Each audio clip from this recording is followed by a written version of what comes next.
let's go to Canberra now and catch up with Peter Jennings from Strategic Analysis Australia with some big issues unfolding and some travel arrangements when it comes to global affairs. Donald Trump in the Middle East. We'll come to that in a moment, Peter. But first up, your thoughts about our own Prime Minister Anthony Albanese. He's been in Perth the last couple of hours. He's heading off to Jakarta.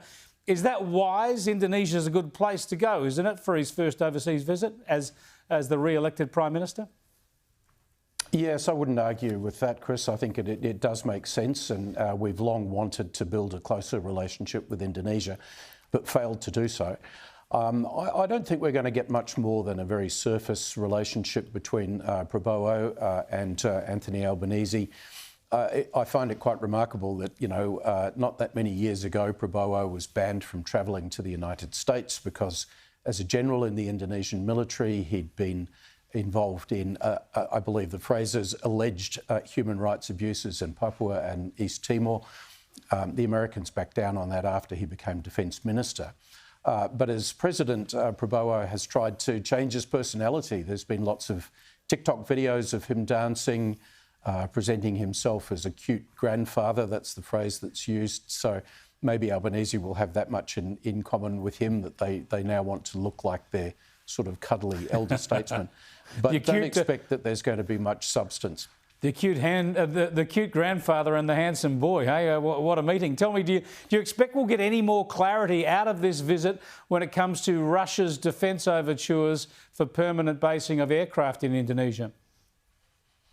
Well, there's quite a lot of clarity that's already there, because we know from what's on the public record that Russia is interested in cooperating with Indonesia to build a satellite launch facility at Biak. Attention was sort of distracted in Australia away from that during the election campaign. I do hope that Albanese raises with Prabowo Australian concerns, because if we have a Russian satellite launch facility, there'll be Russian weapons there to protect the facility.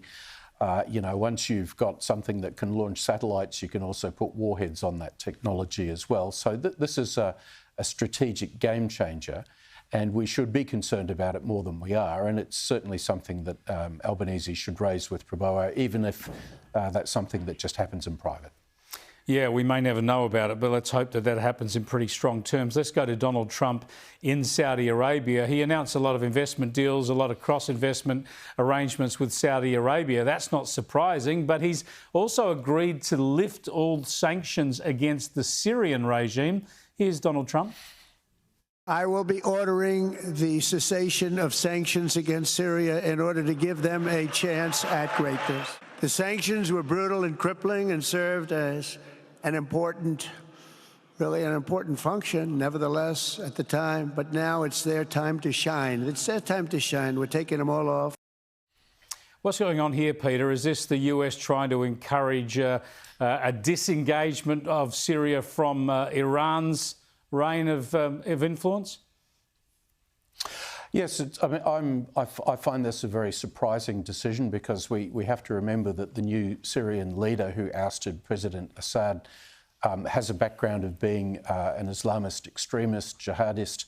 But I guess the American judgment is that they can encourage a movement perhaps towards a more open society where growth and investment will take place, and we can pry the Syrians away from the remnants of a Russian military presence. So it may be worth trying, but I hope that the Americans go into this with a significant degree of caution, because we just don't know what the new regime is really going to look like. Yeah. And there've certainly been cases of very ugly violence meted out against the old regime, which no one can approve of. And so, they're still on trial, I think, as far as I'm concerned.